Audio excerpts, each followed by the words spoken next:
All right, we're connected.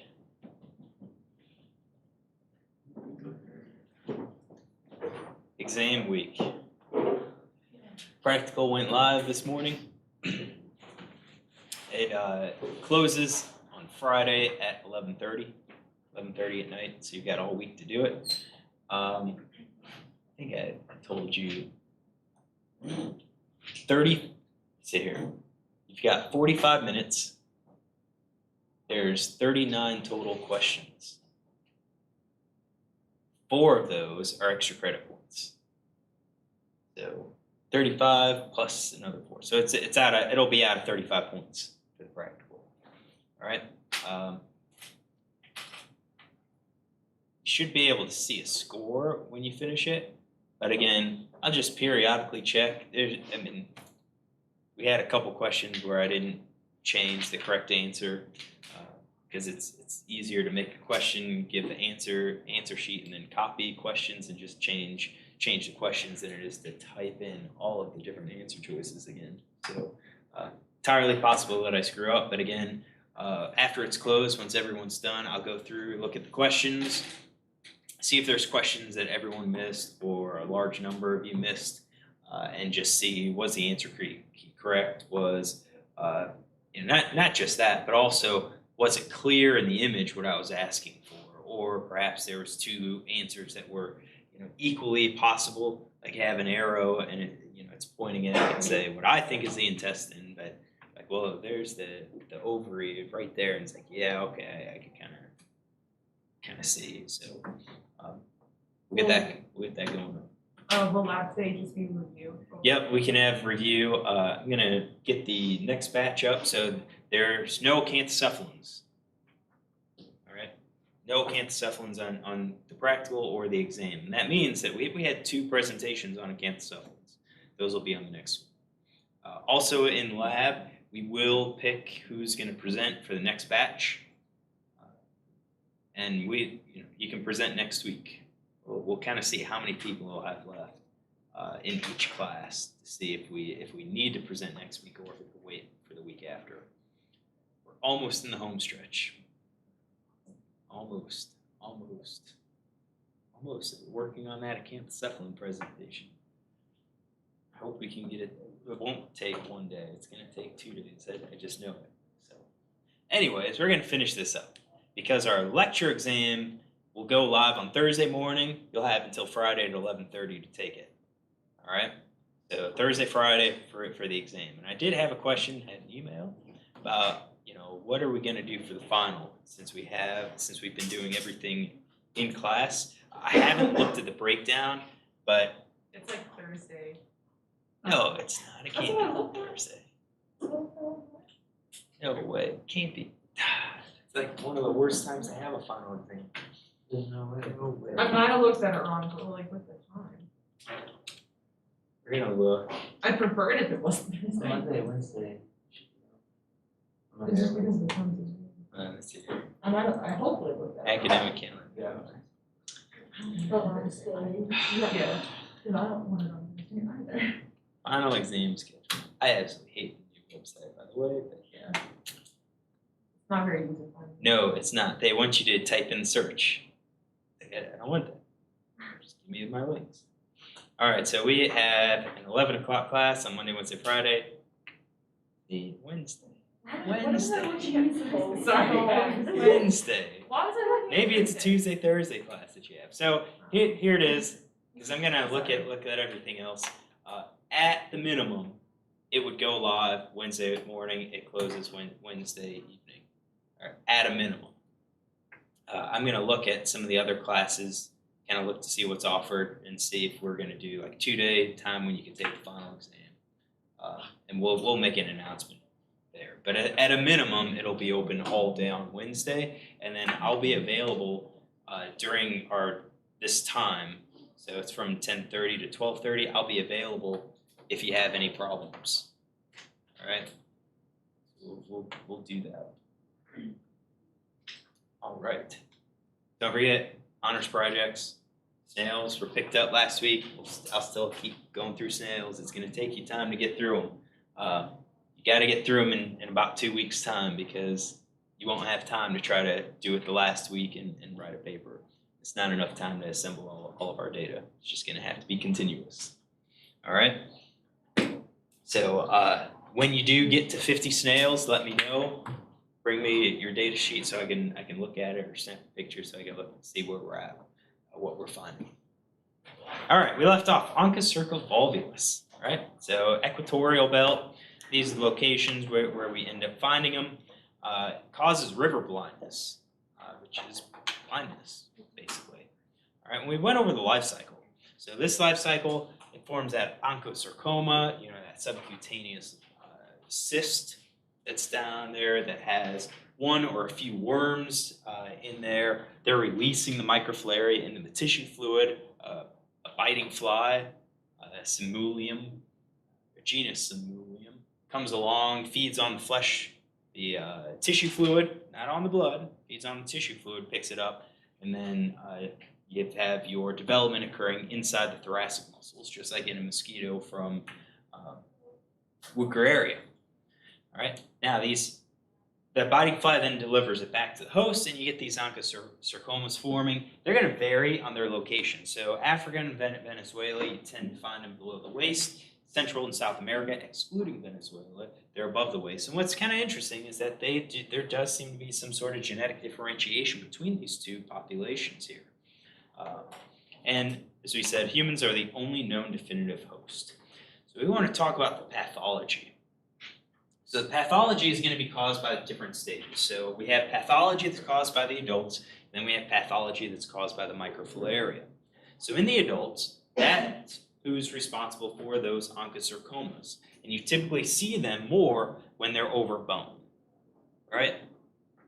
And when you're there, you're getting some inflammatory responses happening. You've got your microfilaria being released, and that causes basically increased fibrous tissue to form. And that is, it's host-derived fibrous tissue. And when you do that, you lose your skin elasticity. And what you could end up getting is a situation called hanging growing, where you have growing that just kind of loses its elasticity and starts to hang. And oftentimes, these sacs then have those lymph nodes. Now, unlike Wuchereria, you could have some of the damage, some inflammation of the lymphatic system, but you don't get the swelling of the testes. So kind of a big distinguishing feature between Onchocerca and our Wuchereria. I think we left off here, right? All right, microfilaria cause another type of pathology. All right, so the pathology associated with microfilaria isn't the microfilaria itself. It's actually the dead microfilaria as they die, and more than likely, it's the Wolbachia bacteria, the symbiotic bacteria that's inside of them that's causing the pathology associated with it. All right, and the pathology that we see is severe dermatitis, also called onchodermatitis if it's caused by Onchocerca volvulus. This pathology is intense itching, which could then lead to secondary bacterial infection because you're scratching and then you're tearing or you're breaking the skin surface. Oftentimes, this dermatitis, again, inflammatory response, will lead to abnormal pigmentation in the skin. So you can kind of see some of that loss of pigmentation happening in the skin. Not like complete, loss of pigment, but, dots and splotches. If you get this, and if you have this repeatedly, what could happen is that your skin starts to thicken up, and it starts to discolor, starts to crack. This is called lichenification. Lichenifications. So you look at down here, you can find lichens, lichen-covered rocks, lichen-covered trees. You can find them. Take a look at that. Oftentimes, this gets misdiagnosed as leprosy. Because leprosy kind of starts out like this. Ultimately, in this type of response, you're also getting loss of elasticity. That's kind of the thickening of the skin. And with that loss of elasticity, you start to get wrinkling, which leads to the appearance of premature aging.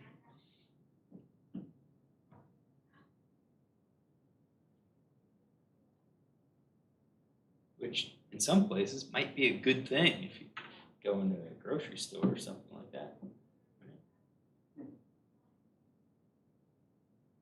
All right, did you get it? Can you keep it up a little longer? And feel free again to Google some more images of onchocerciasis. You'll see various images. I tried to pick an image that at least was kind of showing you some of the lichenification, the thickness, and you've got two legs, so you can kind of see the difference between the two in terms of the loss of pigments. It's the microfilaria that are dying and releasing volvulus.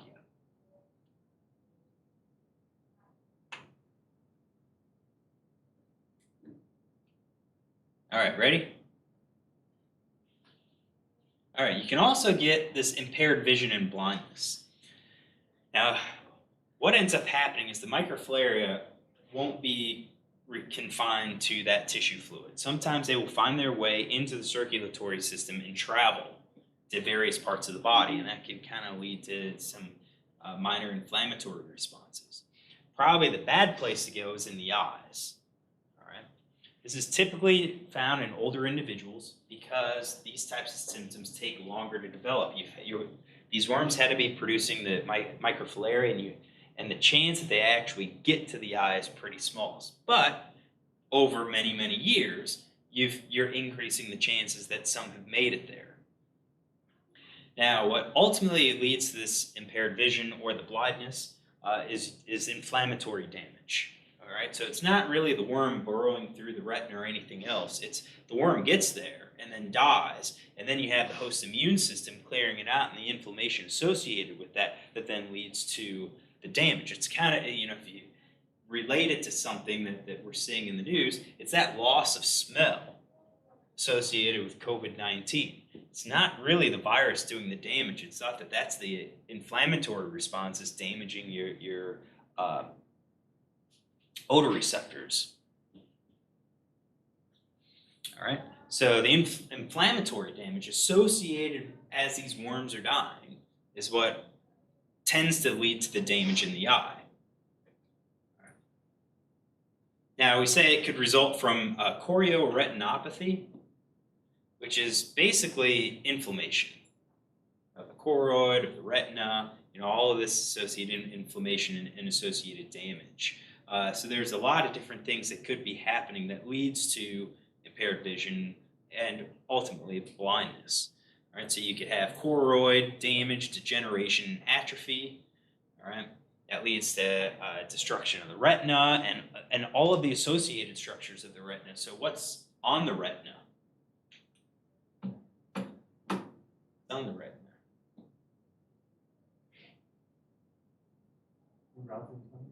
Yeah, your vision receptors, your light receptors. So yeah, those things go down, well, you've just damaged the nerve, and also this includes the optic nerve too, that could be damaged from this associated pathology.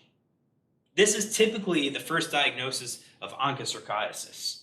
It's when people are going in, and oftentimes the ophthalmologist or the ophthalmologist would actually see the dead worm, or the dead microfilaria, and the associated inflammation that's there. Unfortunately, so you can treat, clear the worm, clear the infection, but that doesn't stop the disease progression. Typically, once it stops, it just kind of builds upon itself, even if the infection's been treated. So once you start going down this path, usually it's continuous. The vision loss will continually get worse.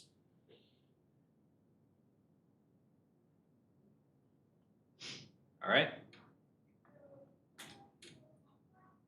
Final questions?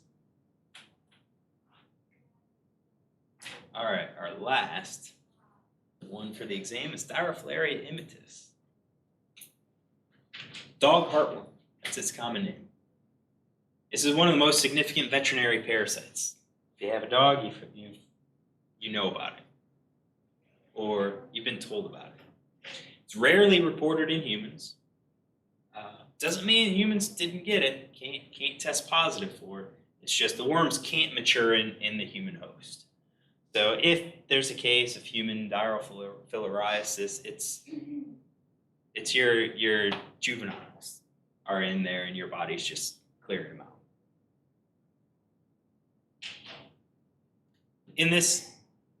for this parasite, mosquitoes are the vector.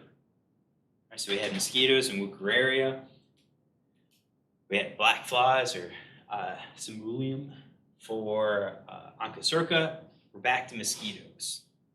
Right now, several species can serve as a host. And those areas that have a high mosquito population, high mosquito density, tend to also have the highest incidences of dog heartworm. Up to 45% of dogs could have heartworm in the Atlantic and Gulf Coast states, and that includes the states along the Mississippi River. These are typically also the areas that have the highest populations and highest diversity of mosquitoes. Now, what's important to note with these mosquitoes is that transmission of this parasite can only occur when temperatures are above 57 degrees, because that's what's needed in order for development of our juvenile worms inside the mosquito. Mosquitoes pick it up if they pick it up and your daily temperatures don't exceed 57, the parasite doesn't develop in that host, and thus the host doesn't transmit it. So that kind of begs the question then, why do we give heartworm meds monthly? I mean, this situation, daily temperatures above 57, big parts of the world, big parts of the USA, that doesn't happen for several months out of the year. So why do we do it monthly?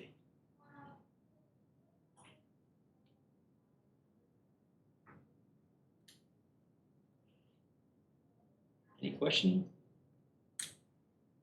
Answers? Probably because it's easier. It's easier to program people. Just give it every month. Give it on the first of the month, or give it on the last day of the month, or whatever. It's easier for people to remember if they do it repeatedly. But like over, December, January, February of this year, yeah, you didn't really need to. We're not at risk of transmitting heartworm during those times. So it's kind of important to recognize that. All right, life cycles. So in our life cycle,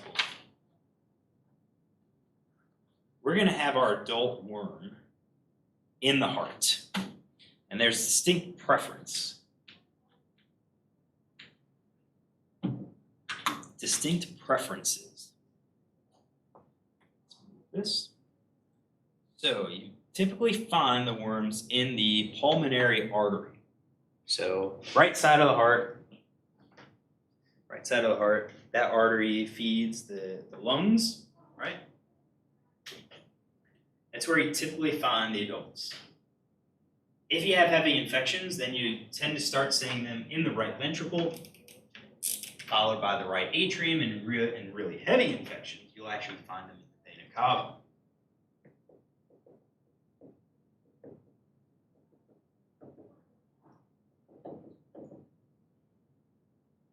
You guys covered heart morphology and function in the freshman biology class. I don't know what freshman biology is, zoology. Zoology, like left and right. I think so. Just like a little bit. That's low. Yeah, if you can check it out. It's the right side of the heart. Supplies the lungs. Left side supplies the body. So we are our adult worm.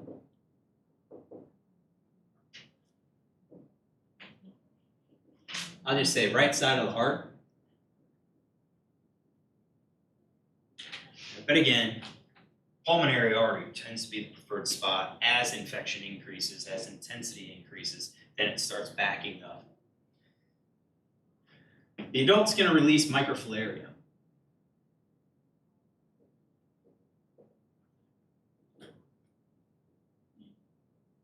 And the microfilaria are going to be found in the peripheral blood. Because that is where our mosquito can pick it up during the blood meal.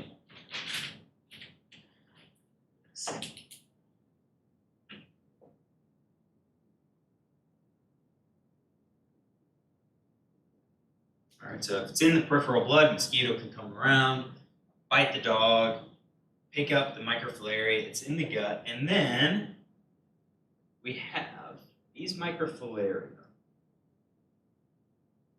migrate and develop into J1s in a molt, go to J2 in a molt, go to the J3 stage. All right, where they migrate to is different from our other two filarial worms. Those other two filarial worms went to the thoracic muscles, the flight muscles. These guys go to the malpighian tubules.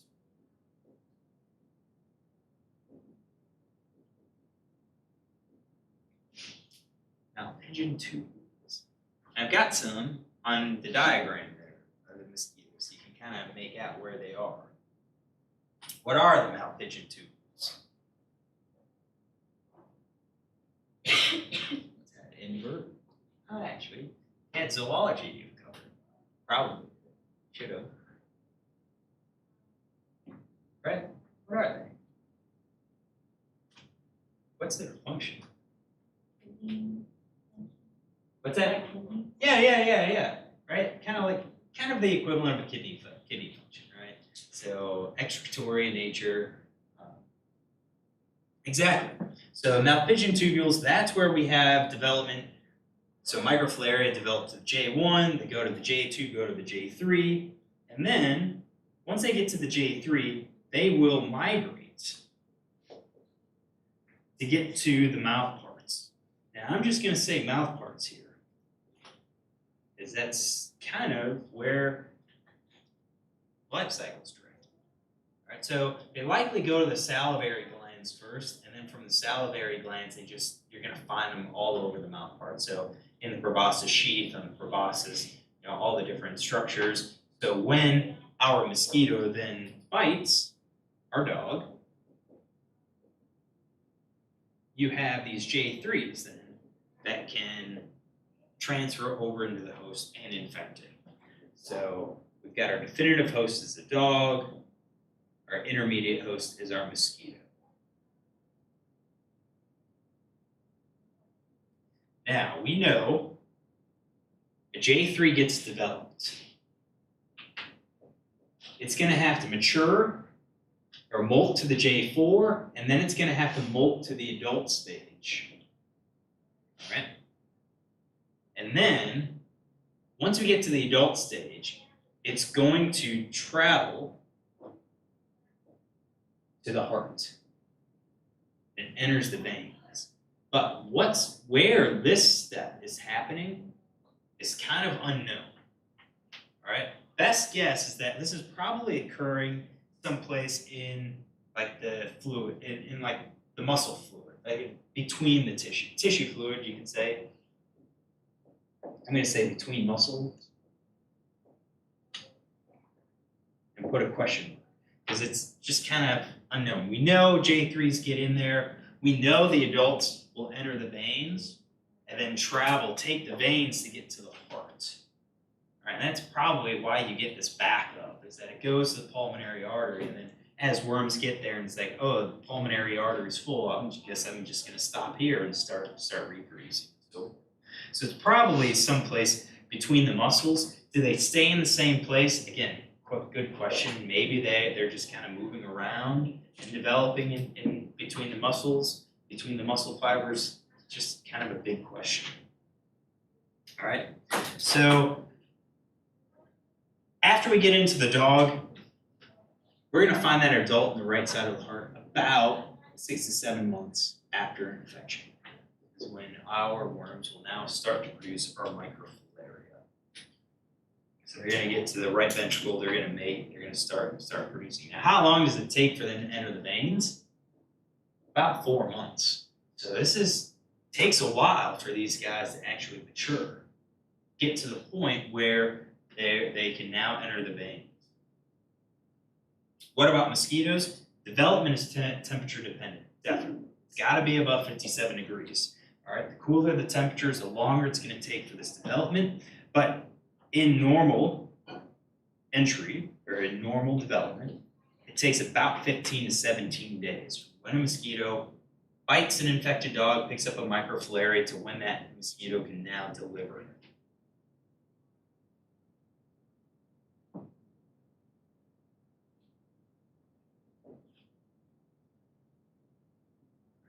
And with our mouth parts, just kind of start setting up distinctions with our protozoans that are going to be utilizing our hematophagous insects. With Dirofilaria, the J3s get deposited right on the skin and then they enter the wound. So that's why they probably go to the salivary glands, but they're not being injected into the host. They're gonna drop onto the skin and then they find their way. Questions on the life cycle?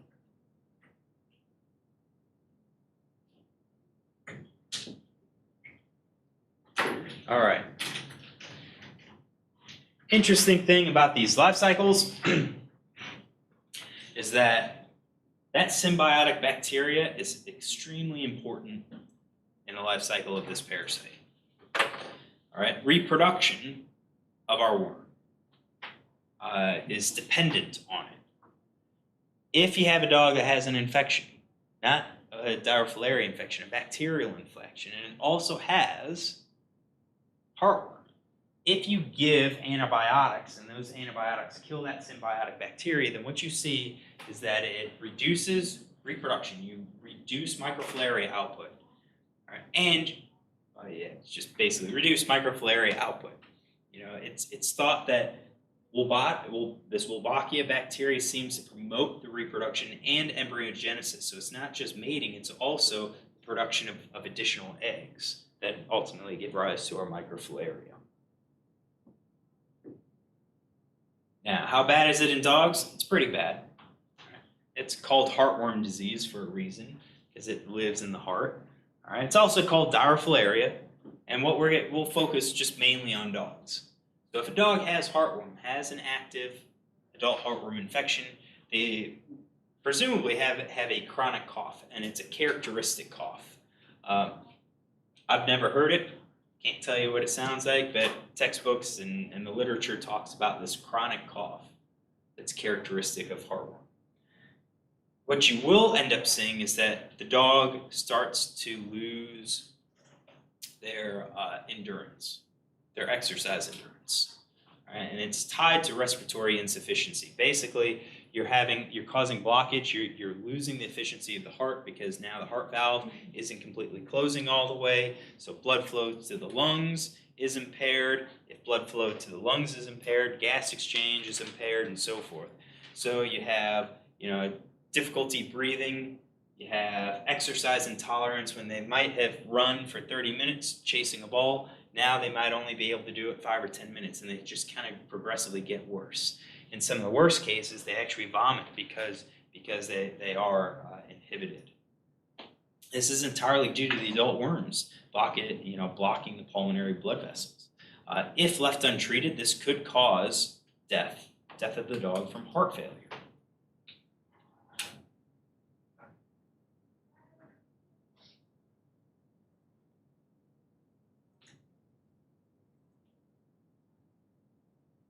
Questions? All right, well, what do we have for treatment? Well, treatment for dogs. I guess we'll do dogs and we'll come back to humans. So treatment for dogs is basically prophylactic in nature. Yes, we have drugs that can kill the adult worm. No problem. We can take care of that. But if we kill the adult worm, then that dog has to be observed for it has to be under close observation for an extended period of time. The concern is that dead and dying worms could ultimately start to clog arteries, could lead to granuloma formation, and ultimately produce some life-threatening situations for that dog itself. I mean, if you think about it, you kill that worm and that worm gets lodged in a capillary of the brain, and the dog can have a stroke. So if you have an adult dog or dog with adult heartworms, more than likely they're going to have to stay at the veterinary clinic or at an animal hospital where they can receive 24/7 observations as they're being treated for the adult worms. That's pretty significant. Pretty significant. And that's why this prophylaxis is actually the preferred method. So if you administer monthly drugs, heartworm drugs, what it's doing is killing the juvenile stage. As we said, we have this period in our life cycle where it's almost 4 months of the developing juveniles. We're targeting that because these drugs, they're not going to kill the adults. And I do believe they do impair the adults, and that's why you have to get tested first. They test them for heartworms before they administer it. But it's better to go ahead and do that because death of those J3s or the J4s, the body clears it out. The host immune system clears it out with minimal damage, minimal threat to the life of the dog. Now, as I said, humans could get it. Right? They don't develop to the adult worm. Instead, you get your J3. The mosquito delivers it, and this is pretty rare. All right, it's not super common, but yes, humans can get it. All right, and if they do exhibit it, it's called pulmonary dirofilariasis. All right, and the concern, a lot of times you wouldn't even know it. You wouldn't even know it unless one of these J3s lodges in the lungs, lung blood vessels, and then dies. And then what you have, granuloma formations. And granuloma formations happening in the lungs, you start to exhibit some respiratory symptoms, respiratory distress. They coined this coin lesions because you're going to be coughing. You might have chest pains. You may exhibit fever. May favor like this malaise. Just general overall feeling of blah. Right? Not feeling like you're doing anything. So, coupled with the chest pain, maybe even have some blood, they're going to do one of these x-rays, check out your lungs, and you'll see something like this. They call those coin lesions. And you just kind of have to be careful because sometimes they may mistake that as cancer and then order a biopsy, an invasive biopsy, when all it was Dirofilaria. J3 died. Got lodged in, and your body did what it was supposed to do and form this granuloma.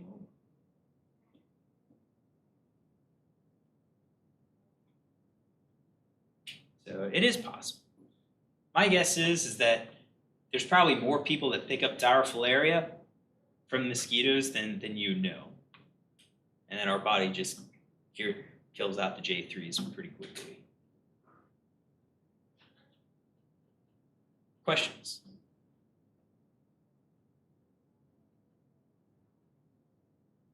No? All right, so that would wrap up the material for the exam. So that way we can be done. We did have quizzes that are live through tomorrow, and that covered, I think that included the Onchocerca life cycle, but that was about it. So basically up to the life cycle graph. And that was the life cycle and the general. So the only new stuff is like pathology of Onchocerca and Dirofilaria. And I think you can review that and do fine. Yep. I've heard that after the dog gets heartworm disease, they have a shortened lifespan. Possibly. I think you're right, and I think it's tied to this. Is that you could have some damage of the arteries, the pulmonary artery, and possibly also the valve, heart valve. I'm trying to remember what heart valve that is. Yeah, you can have damage to it. Yeah, it's always best to give your dog some heartworm meds. If you lived in Alaska, probably don't have to worry about it. For like 11 months out of the year? Then, yeah, it's easier just to go ahead and do that. In Texas, it's much more of a problem. What's that? In Texas, it's much more of a problem. It is. Yeah, you have to have mosquitoes. You have to have the dogs, the canines. And again, we talk about dogs. This isn't just for pet dogs. Coyotes, foxes, they can serve as hosts. There was paper, I would say recent. It wasn't. It was like right before I arrived here that looked at heartworm in coyotes, I believe, in California, and it's something like 50% of the coyotes had it. So I mean, they're maintaining it. They're maintaining it out in the wild. So no matter what you do, there's always going to be a threat of getting heartworm. Even here, maybe it's only a 10 or 15% chance, but it's probably best to do this small thing than to risk that 15% chance your dog gets it, and then you've got to go through that.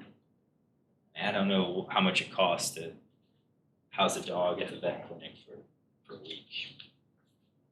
You can only imagine. Any questions?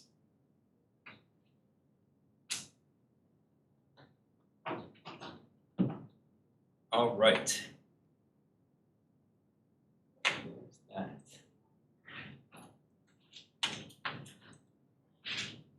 So next up was acanthocephalus. Time do you got? 11:36. That's what I have. That clock is slow. Here I'm looking at it, it's like it's on. It's not even 11:30. Man, I got 20 minutes. You know, I think what we'll do is we'll stop here, kind of end it. We've got acanthocephalans, so the next batch we're going to cover acanthocephalans, dermatomorphs, and then the protozoans. Protozoans are going to be pretty big. Our protozoans, we have slides, and a lot of them require oil immersion. So they're going to be a little bit harder to look at, which means we may rely on like diagrams, because again, you're going to see some of these protozoans at 100x. You might not see every structure. So you'll get these diagrams, you'll get images, you can see them, and we'll go from there for the protozoans. We do have some acanthocephalans you can look at today. We don't have any nematomorphs. Nobody brought any nematomorphs to me yet. But that's a common one. Somebody brings in these worms. All right. Please start reviewing, start studying. We'll have, don't forget our lab exams this week. Lecture exams go live on Thursday. I'll give you more information on Wednesday about the overall length. It's gonna be the same, right? The life cycles and then all. Yep, yeah, we'll do the same thing where we'll have general questions, and then we'll have the life cycle questions. And again, the life cycle questions, depending on how, if I have 40 life cycle questions on there, I might only make it out of 30 points or something like that. So that way it's related to the you had your option of picking a life cycle. We've got actually quite a few life cycles.